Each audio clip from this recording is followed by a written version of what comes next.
রাজধানী ঢাকা সহ সারা দেশে আগামী 5 দিন তাপমাত্রা কেমন থাকবে তা নিয়ে পূর্বাভাস দিয়েছে আবহাওয়া অফিস।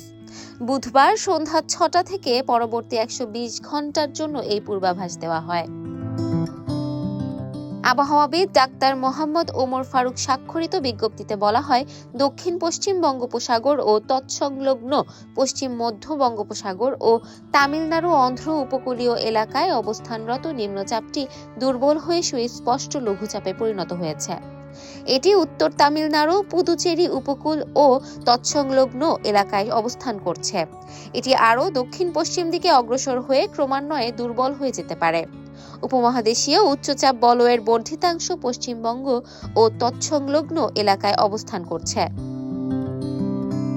এ অবস্থায় বুধবার সন্ধ্যা 6টা থেকে পরবর্তী 24 ঘন্টায় অস্থায়ীভাবে আংশিক মেঘলা আকাশ সহ সারা দেশের আবহাওয়া শুষ্ক থাকতে পারে। ভোরের দিকে দেশের উত্তর পূর্বাঞ্চলের কোথাও কোথাও হালকা কুয়াশা পড়তে পারে। এ সময় সারা দেশের রাতের তাপমাত্রা সামান্য কমতে পারে ও দিনের তাপমাত্রা প্রায় অপরিবর্তিত থাকতে পারে। বৃহস্পতিবার সন্ধ্যা 6টা থেকে পরবর্তী 24 ঘন্টায় অস্থায়ীভাবে আংশিক মেঘলা আকাশ সহ সারা দেশের আবহাওয়া শুষ্ক থাকতে পারে। ভোরের দিকে দেশের উত্তর পূর্বাঞ্চলের কোথাও কোথাও হালকা কুয়াশা পড়তে পারে। এ সময় সারা দেশে রাত ও দিনের তাপমাত্রা প্রায় অপরিবর্তিত থাকতে পারে।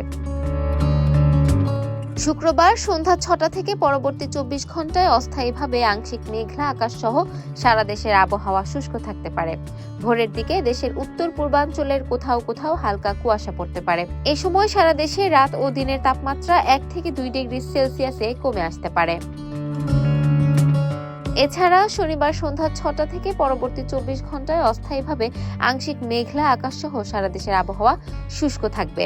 ভোরের দিকে দেশের উত্তর পূর্বাঞ্চলে কোথাও কোথাও হালকা কুয়াশা পড়তে পারে। এ সময় সারা দেশে রাত ও দিনের তাপমাত্রা প্রায় অপরিবর্তিত থাকবে।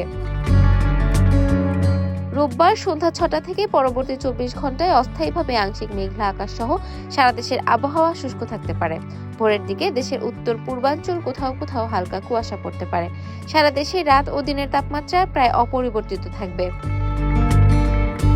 বর্ধিত 5 দিনের আবহাওয়ার পূর্বাভাসে বলা হয়েছে, এ সময় উল্লেখযোগ্য পরিবর্তনের সম্ভাবনা নেই। Desk report, campus Times.